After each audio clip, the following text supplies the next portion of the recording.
Hello everyone. सो हमारी आज की जो क्लास है वो आपको सैम्पल ऐसे दे रही है 6.5 बैंड स्कोर का।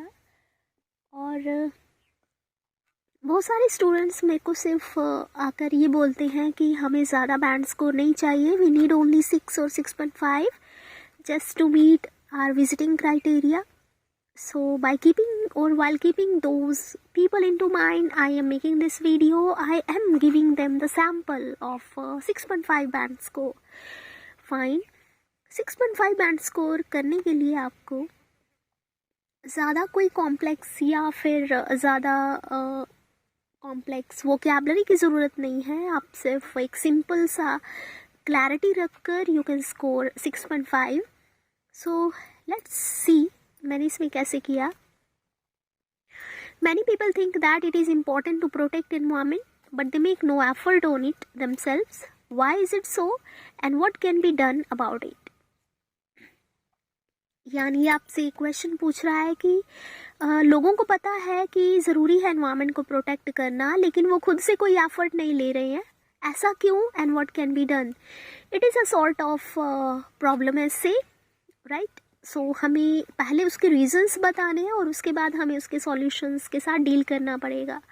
सो मेरा जो when I was writing the introduction, मेरे माइंड में 3 थिंग्स थी। The first one that I wrote a general statement. General statement का मतलब I told them what the field of the topic is. Later I paraphrase by using the passive voice, and then I told them my main idea while using the complex sentence structure, that is while. So let's start. Of course the topic is related to environment, so मेरा key word is environment. environment के ऊपर ही मैंने एक sentence डाला। Undeniably environmental damage is occurring at a very fast pace.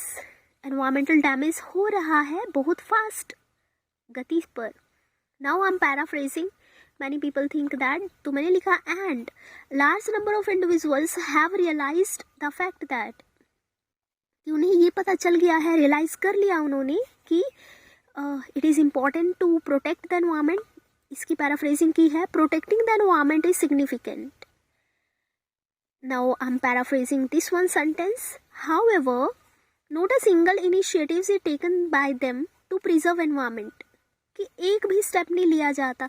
Here I used the passive voice.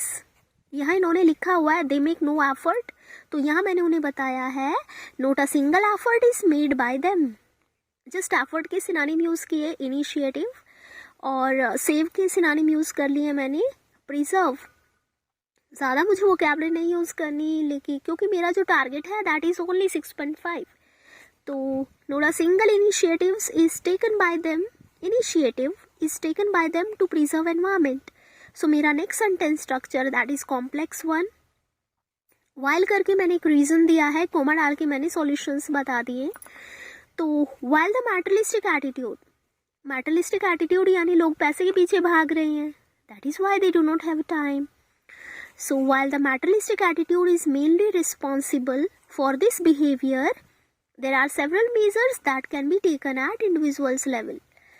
So while comma डाल के यहाँ मैंने एक इंफॉर्मेशन दी है, कारण, रीज़न, और आगे मैंने there are several major, there are many ways, there are several preventive and something like that, you can use the vocabulary there.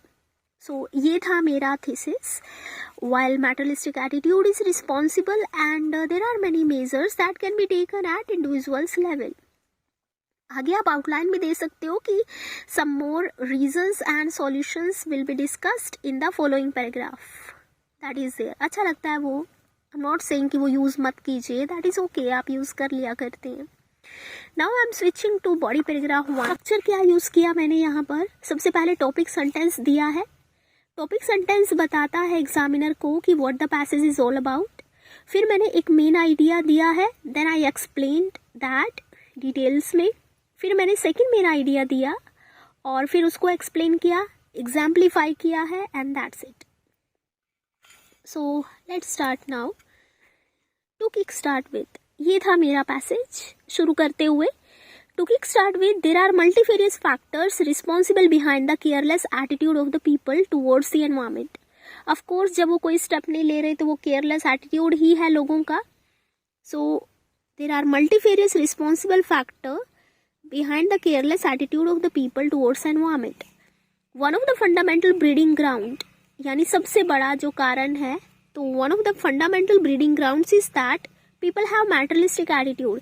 ये मैंने वहाँ भी बताया था materialistic attitude, तो वहीं से मैं उस मेन आइडिया को यहाँ एक्सप्लेन कर रही हूँ कि people have materialistic attitude. अब इसको मैंने एक्सप्लेन किया है एज वाली सेंटेंस स्ट्रक्चर से in detail.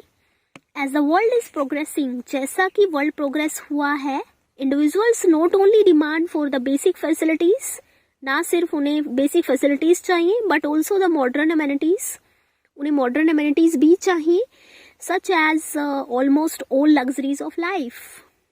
So here basically I used sentence structure as, और उसी में ही मैंने ऐड कर दिया था नॉट ओनली और बट ऑल्सो, कि जैसे कि वर्ल्ड प्रोग्रेस हो रहा है तो लोगों को ना सिर्फ बेसिक बल्कि एडवांस फैसिलिटीज भी चाहिए.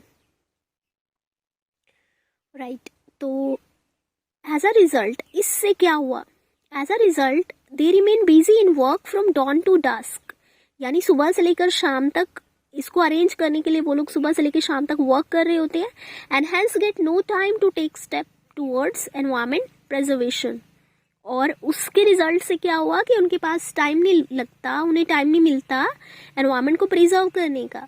तो बेसिकली आई टोल्ड देम कि मेन आइडिया दिया मैंने मैटेरियलिस्टिक एटीट्यूड, उसको एक्सप्लेन किया है कि लोगों को ना सिर्फ बेसिक बल्कि मॉडर्न फैसिलिटीज अरेंज करनी है, अपनी डिजायर्स फुलफिल करनी है, and for that purpose they are involved, they are engrossed in work from morning till evening, and hence they are left with no time. उनके पास कोई टाइम नहीं है एनवायरमेंट को प्रिजर्व करने का. इट मीन्स मैंने उसको एक्सप्लेन किया है, आई डिडंट जस्ट कैटेगराइज कि ये है रीजन. फिर उसके बाद मेरा सेकेंड रीजन है टेक्नोलॉजी. राइट, सो यहाँ देखते हैं.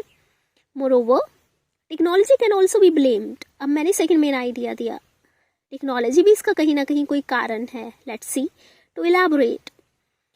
विद सेंटेंस स्ट्रक्चर यूज किया मैंने. With the advancement in science and technology several inventions are available in the world which have made people's life convenient.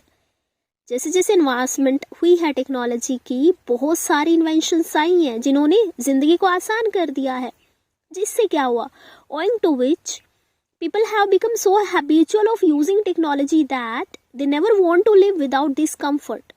यानी इतना ज़्यादा वो इसके एडिक्टेड हो चुके हैं, हैबिचुअल हो चुके हैं कि वो इस कंफर्ट को छोड़ना नहीं चाहते.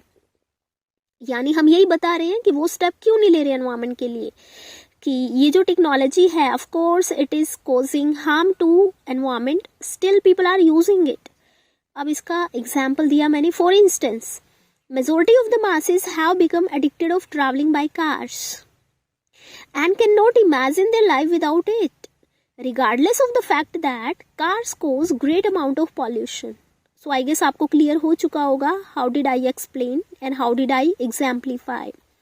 मैंने पहले उन्हें बताया कि टेक्नोलॉजी रिस्पॉन्सिबल है, फिर मैंने बताया कि टेक्नोलॉजी ने इतनी सारी इन्वेंशंस दी हैं कि हमारी लाइफ ईजी हो चुकी है.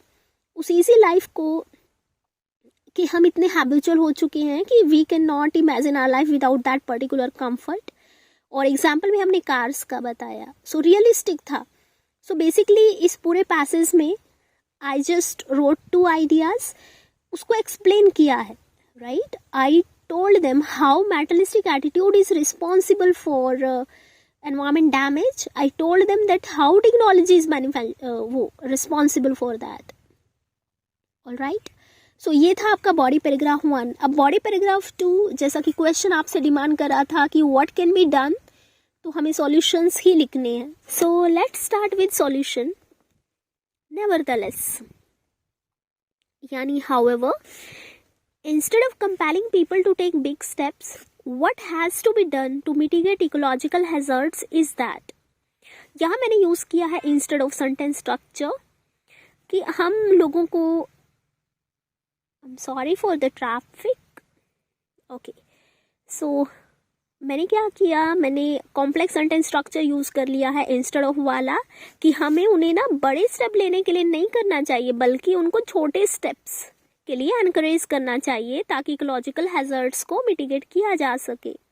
तो मैंने लिखा, nevertheless, instead of compelling people to take big steps, what has to be done to mitigate ecological hazards यानी environmental problems is that they should be encouraged to take small initiatives यानी उन्हें छोटे छोटे कदम लेने के लिए क्या करना चाहिए, हमें encourage करना चाहिए. That is to say, अब इसको explain करेंगे. यहाँ मैंने ड्यूरेंट वाला सेंटेंस स्ट्रक्चर लिया है. Recycling the things like newspaper, plastic and glass can breathe life into यानी जान डाल सकता है. That is a kind of phrase जो मैंने यूज कर ली है for getting good band score. वो क्या कर रही ताकि बिल्डअप हो जाए. सो देखो मेरा एक सिंपल से सेंटेंस स्ट्रक्चर बच्चे पता है क्या लिखते हैं कि we should recycle something like that. तो ड्यूरेंट का वो है रूल कि जो वर्ब होती है आप उस वर्ब को आईएनजी में कन्वर्ट कर देते हो कि recycling the things like newspaper can breathe life into ambience यानी एनवायरमेंट में जान डाल सकता है. कि recycling the small things like newspaper and glass something like that can breathe life into ambience preservation. Besides अब उसके अलावा there will be less amount of pollution कम होगा if people could walk for short distances. अगर लोग short distance के लिए जाएं, पैदल जाएं, तो एनवायरमेंट पॉल्यूशन कब होगा. Rather than using their personal vehicles and for long distances they could use public transportations. एक तो मैंने बताया कि रिसाइकलिंग कर सकते हैं. दूसरा मैंने बताया कि लेस पॉल्यूशन होगा अगर वो स्मॉल डिस्टेंसेस के लिए तो वॉक करें और लॉन्ग डिस्टेंसेस के लिए rather than using the private transportation they use the public transportations. So उससे क्या होगा, consequently these small measures will lead to, ये जो छोटे छोटे मेजर्स है ना वो अनइमेजिनेबल रिजल्ट्स लेके आएंगे. फॉर इंस्टेंस एग्जाम्पल के लिए in a country like India with almost 1 billion population, हमारी कंट्री की जो पॉपुलेशन है दैट इज अराउंड 1 बिलियन से ऊपर है आई गेस.